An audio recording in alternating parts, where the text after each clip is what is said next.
Oh, hello there. Scotty. Of course you're not. SummerSlam just happened. Just ended about 5 minutes ago.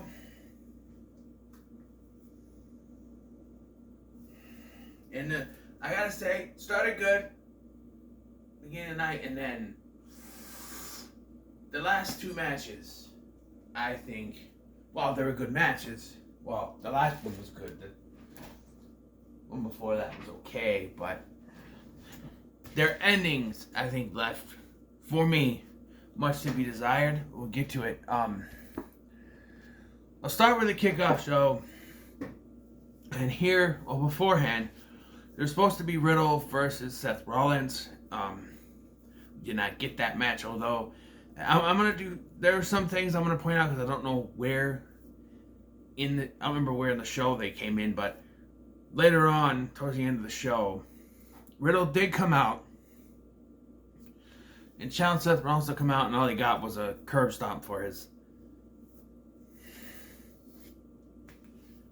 efforts. And then also Drew McIntyre came out at some point so they can remind people that he is the number one contender at Clash of the Castle.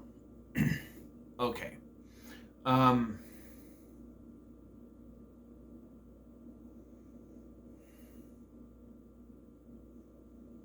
That's all I know. And there was something with the Maximum Male Models, who apparently there's someone called Maxine Dupree now. I have no idea who that is. I've never seen her before, but I don't know. But let's go ahead and let's talk about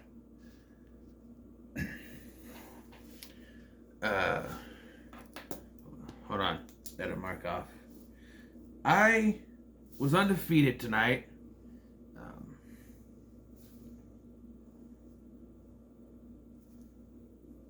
I got every single prediction right, by the way. Just saying. First match of the night was Bianca Belair and Becky Lynch. And at first, when they showed this was happening, I'm like, I don't know. I would have started with the Undisputed Tag Team titles match, but I see why they did this now. Bianca Belair versus Becky Lynch, Raw Women's Championship. And this was a good match. A lot of back and forth. A little too much back and forth for my liking. I'm not a big fan of the matches that just have constant reversals. I feel like there should be a point where someone is on top and dominant for a part of the match, and this seemed like there was a little bit of that, but there was a lot of Becky would go for something, Bianca would reverse it. Bianca would go for something, and Becky would reverse it. I'm like, come on, can someone get the upper hand for at least 5 minutes?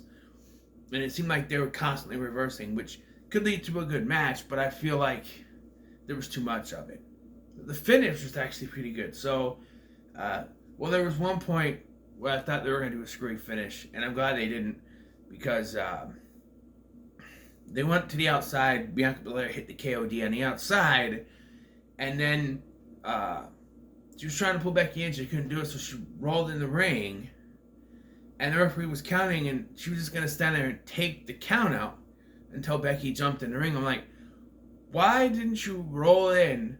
Like, she couldn't get her into the ring, so roll in, roll back out, that'll restart the count, try to pull her in again, and if you can't get her in, then roll in, roll back out. Why would you try to go for the easy out? It doesn't make any sense to me. But the finish was, like, Becky at one point went for the manhandle slam, and she pinned her like she was trying to have sex with her. I always think it's weird when they go for the roll-up pins and it looks like they're mounting them. I don't know. It's very weird.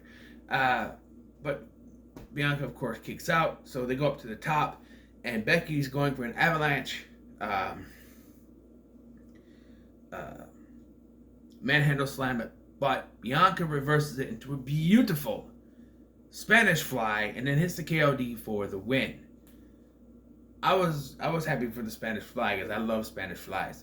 And so I was satisfied with his ending, but we weren't done yet. First of all, Becky Lynch appeared, and now, after what happens, has officially turned babyface. She offers the handshake to Bianca. She accepts, they hug, and then she leaves, though, going towards the timekeeper's table. I'm like, what's going on? And what happens next is 1 part predictable, 2 parts unpredictable. So the predictable part, Bayley shows up. A little late, as I think Bayley should have been her SummerSlam opponent. But that's neither here nor there. Bayley comes out and she's like, hey, you know, smile, smiley. But she's a heel because she walks down and some kid offers like a high five and she gives him a thumbs down. And then she stands there like, okay, what's now? Dakota Kai shows up. And lest we forget, and Corey Graves said this as well, he pointed this out, Dakota Kai is not under contract as far as we know. But old Triple H, he must be Drake Bell right now because he found a way. And there she is. But wait, there's more, because out comes Io Shirai. And don't correct me, I'll get to it because this is bullshit. So first of all, Io Shirai comes out. Corey Graves says it's Io Sky. I'm like, he said her name wrong. But no, he didn't because they keep calling. I'm like, he messed up. He messed up her name. But they keep calling her Io Sky. And let me just show you how they're. Here, let's do the back of this. This is how they're spelling it, which I think is stupid. I believe it's this. I don't know if there's an E. I have to look at my messages, but that's what they're. I'm like, why is there a Y? Why? First of all, that makes it IO, not EO. I don't know. And I thought when Vince McMahon retired, we were done with the stupid name changes. Like, people kept asking, well, what do you want from this change? I wanted all the name changes to turn back. Because I think it's fucking stupid they keep changing these people's names. Apparently we're not done. Apparently that's carrying over, which I think is stupid. Gunther should be Walter. Just have them go by the names we know as. Quit changing their names. It's fucking stupid. Stop it. Stop thinking we're idiots. I'm not going to call them by their new names. And I bet I'm not the only one. Because we know them by other names. We're going to call them by those names and not your stupid ass fucking names you give them. Okay? So stop it. It's Walter, Marcel Bartel, Io Shirai, Shotzi Blackheart, Pete Dunne. You know, I will not call them those different names. Alright? I'm just saying. After this, the second match of the night, it was a pretty cool start. It's too bad like that pace didn't keep up. There's some other stuff, but I was expecting more. Like, you start out with this and you expect more. I feel like this was the high point, and it just sort of went until the end where it kind of fizzled out towards the end. The quality of the matches didn't, well, except for the second to last match I thought was but so we have Logan Paul versus The Miz. And I don't know about you, but this shouldn't have been the second match. They should have put Bobby Lashley and Theory here. Because I feel like that was probably the worst match of the night. Or the match that I cared about the least, anyway. But we had The Miz versus Logan Paul. And, of course, Ciampa and Maurice was out there with him. And, yeah. Well, if you're interested to know my picks, I had Bianca Blair to win the first match. Obviously, if I'm undefeated, I got every single one right. But here I had Logan Paul. And so, off the heels of that last one, I thought, well, wouldn't it be cool? Because there was a rumor going around that, Seth Rollins, like, Johnny Gargano is going to come back and face Seth Rollins, which they never said Rollins was going to have a match. Like I said, they just do a little spot or whatever later. But, so I thought, what if, because Ciampa keeps getting involved, what if Johnny Gargano's the one to come out? What they went with was more towards the storyline, I guess, but I'm glad they didn't just make this a tag team match, because I'm sick of the Miz having only tag team rivalries, it seems. Like, for the last couple years at big events, he's in tag team matches. But he finally had a one-on-one match, and I thought it was cool that they're let Logan Paul go out on his own. So, yeah. Logan Paul was pretty good in this. He finished with the Skullcrusher finale, but Tommaso Ciampa got involved twice. First, he went all the way through with it, and then the next time he went to go after Logan Paul again, but the referee caught him and tried to eject him. Tommaso Ciampa goes to leave, but stops, goes back, grabs a chair, sits it down, and says, "I'm not going where, I'm sitting right here." He sits down. Out comes AJ Styles, which obviously is the move to go. Triple H says he was, doing some creative changes, only if it made sense. So for Johnny Gargano to come out, even though AJ is the one, I guess AJ makes more sense. But he's just there to take out Ciampa, and Logan Paul hit The Miz with the Skullcrusher finale. So, yeah, for a rivalry that was based on the size of the Miz's balls, the match was decent. Logan Paul has a future in the sports entertainment business, wrestling business, whatever. And number 3, though, was Bobby Lashley versus Austin Theory. This was probably the worst match of the night. For me, anyway, I didn't really care. I didn't really pay much attention to this. The Wi-Fi went out for a minute. On my TV and on my phone, I was watching the live stream. They called the Holic live stream. The Wi-Fi, froze. And then when it came back on, Bobby Lashley won. So, yeah, I can't really tell you what the finish was, but Bobby Lashley won, which was what I predicted. So, yeah, Austin Theory lost, of course. I think, though, if they were going to build up him cashing in, it should have been count out. He should have been, I'm done with this. I don't need the United States Championship because I'm going to cash this in and just walk off. So that, the cash in, that he can go on to cash in later, which we'll get to that part, but yeah. Number 4 was the Mysterios versus the Judgment Day. And this had a sort of predictable ending. So the whole thing is that people keep saying that Dominic is going to turn on Ray. And I just don't get why they keep saying this. There's been this whole thing about how they're going to split. There was, a story going, but they dropped it. Now that Vince McMahon is gone, I don't think they're going to be split many teams. Except for maybe one, which I'll get to later. But this was a good tag team match. There was, where Ripley got involved. But it's no disqualification, so you can't do anything about that. And, yeah. But you know why they made this no disqualification. Especially since, I forgot to mention this, during the pre-show, there was a thing, another one of those promo packages things, which is very obvious it's Edge this time. And saying tonight. So, something like that. I return tonight or something like that. So you were ready for this, but it looks like Judgment Day had the advantage, and then there's this fiery staircase. Edge comes up, he's there, he's walking down. He starts okay, there's a couple of times where they start running this big ass rampway, almost like it's fucking WrestleMania rampway. Edge comes down, he gives a big boot to Damian Priest, gets in the ring, spears Balor, then rebounds again, spears Damian Priest, sets up Damian Priest for the 619 Rey Mysterio 619 123 splash 123.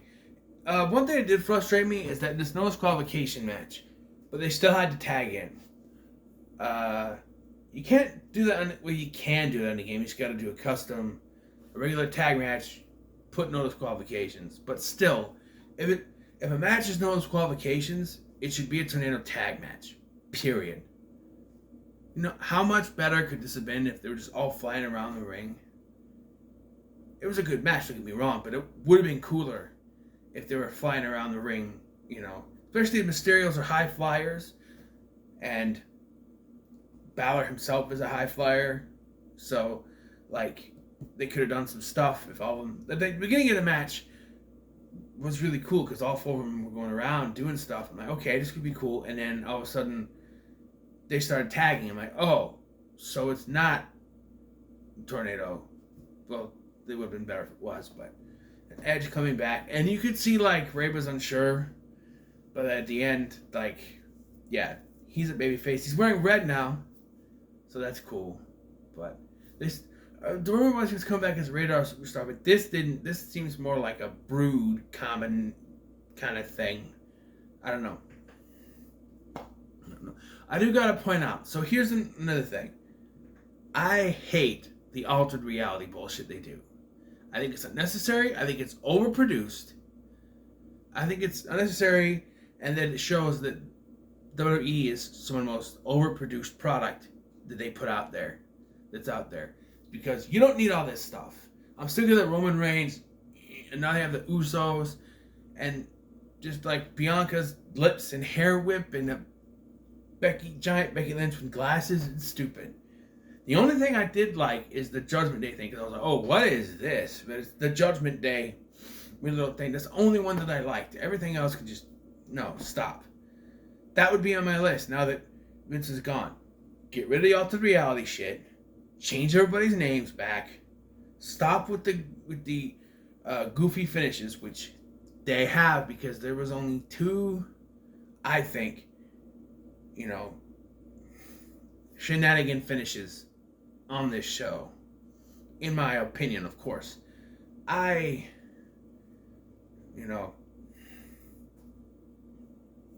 Start pushing future stars. That's what I'm doing. Triple H is going to do that. I have a feeling he's going to do that, but I think they should have ended this with that. We'll get to it. But, yeah, so what am I on now? Pat Mcafee versus Happy Corbin. And this is another match I didn't really pay attention to. I knew who was going to win. It was Pat McAfee. I did like, though, they had Corey Graves sit on commentary. I found it weird that all the first four matches were Raw, and the last four matches were SmackDown. Why didn't they have them interstate? I think it was very weird that the first half of the show was Raw, the last half of the show was SmackDown. And you can say, oh, well, there's no brand split now, but why did they change broadcast teams then?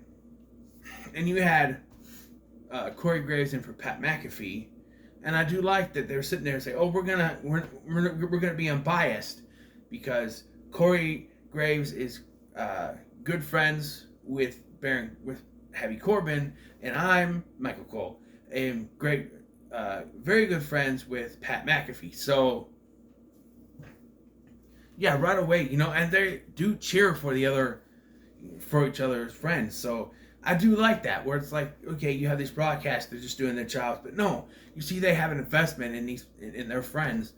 I like that. It adds to the realism, you know what I mean? And of course, Pat McAfee won. Not much to say. You knew it was going to happen. You knew Corbin wasn't going to win. There are people out there saying Corbin's probably going to win with a screwy finish. And if Vince McMahon was in charge, probably, but Pat McAfee won, as he should.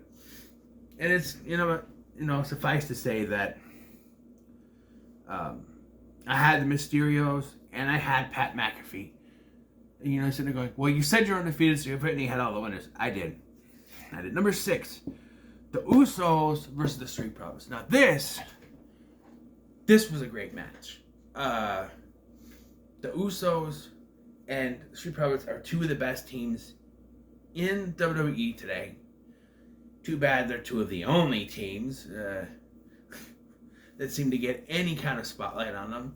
You have the Mysterios, you have the Judgment Day, but I don't know. And you could argue the Judgment Day should have won. I had to go back a little bit. Maybe the Judgment Day should have won, then have Edge come out. I don't know. Like, if that was the case, why didn't they beat the Mysterios on Monday Night Raw? I know it's 20 years for Mysterio, but I don't know. And by the way, the whole 20 years of Rey Mysterio is bullshit, by the way. He was gone for like 5 years. So he hasn't been in WWE for 20 years. It was 20 years ago he debuted, but they are specifically saying 20 years of Rey Mysterio in WWE. He was gone from 2015 to 2019. Okay, that's 4 years, but still. Or maybe 2014 to 2019, whatever. He was gone for 4 to 5 years there. So it's not a total of 20 years. It's like 15 or 16 years. So stop saying 20 years of Rey Mysterio in WWE and say the 20th anniversary of Rey Mysterio's debut in WWE. That makes more sense. I'm just saying. Anyway, Usos versus the Street Profits. This was good, but I guess the finish was decent. Not a back and forth, but there was a point I thought that the Street Profits were going to win. And so I do this prediction contest with my friend Brandon, right? We do it for a pop, which I won.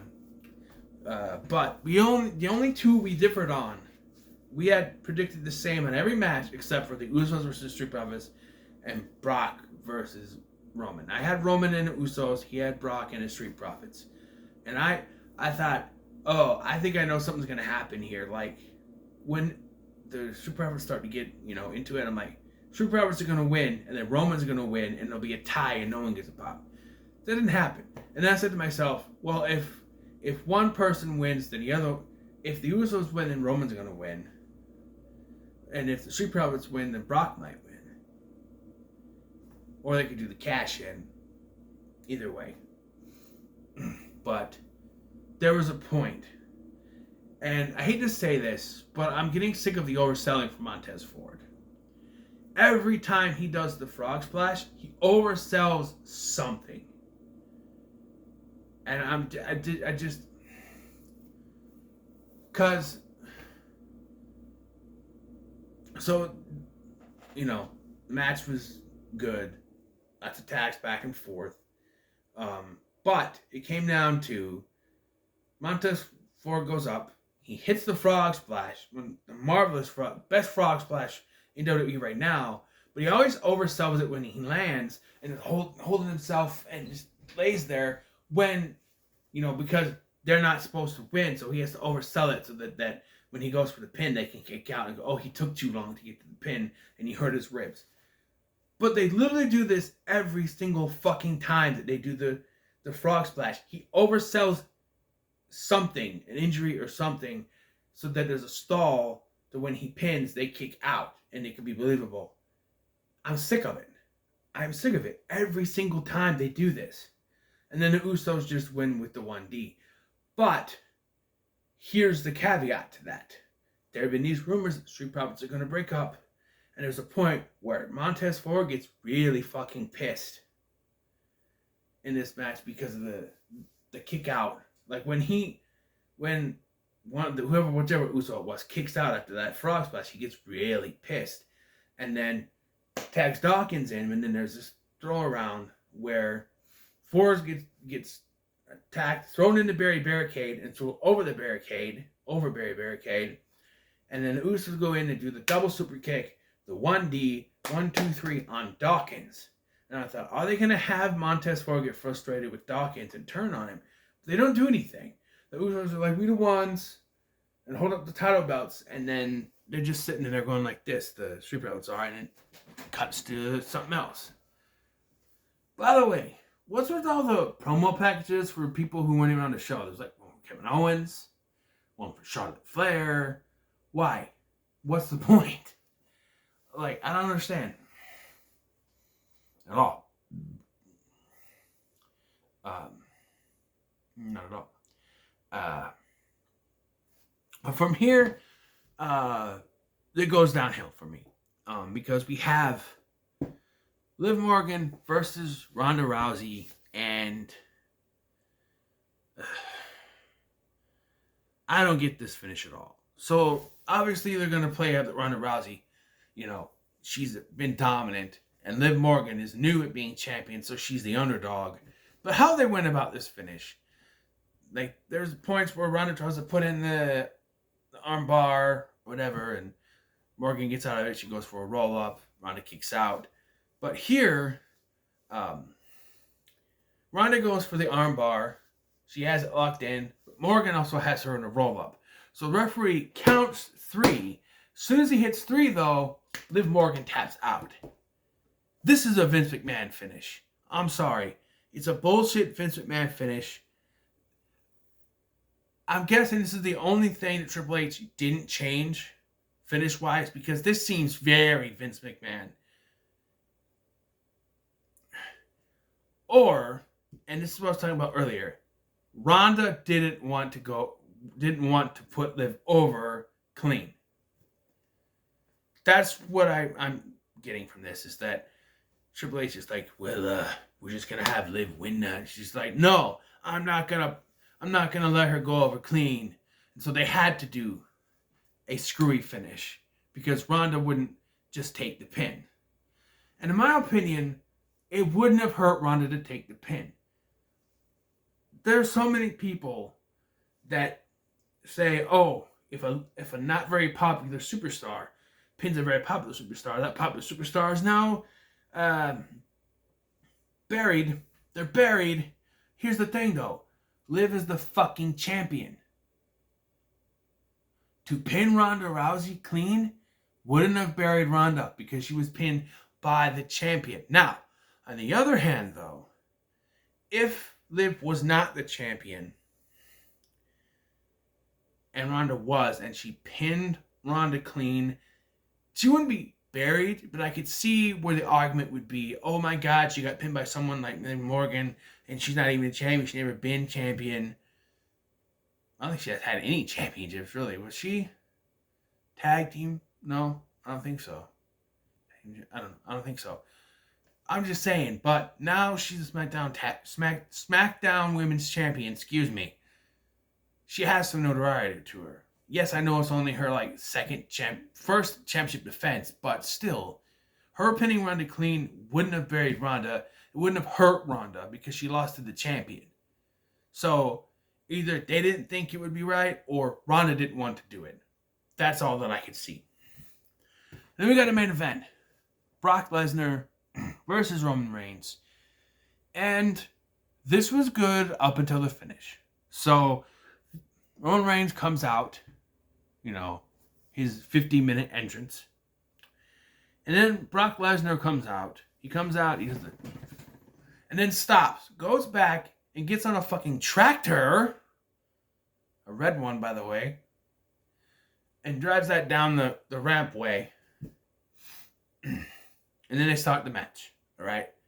And Brock Lesnar dominates Roman Reigns through most of this match.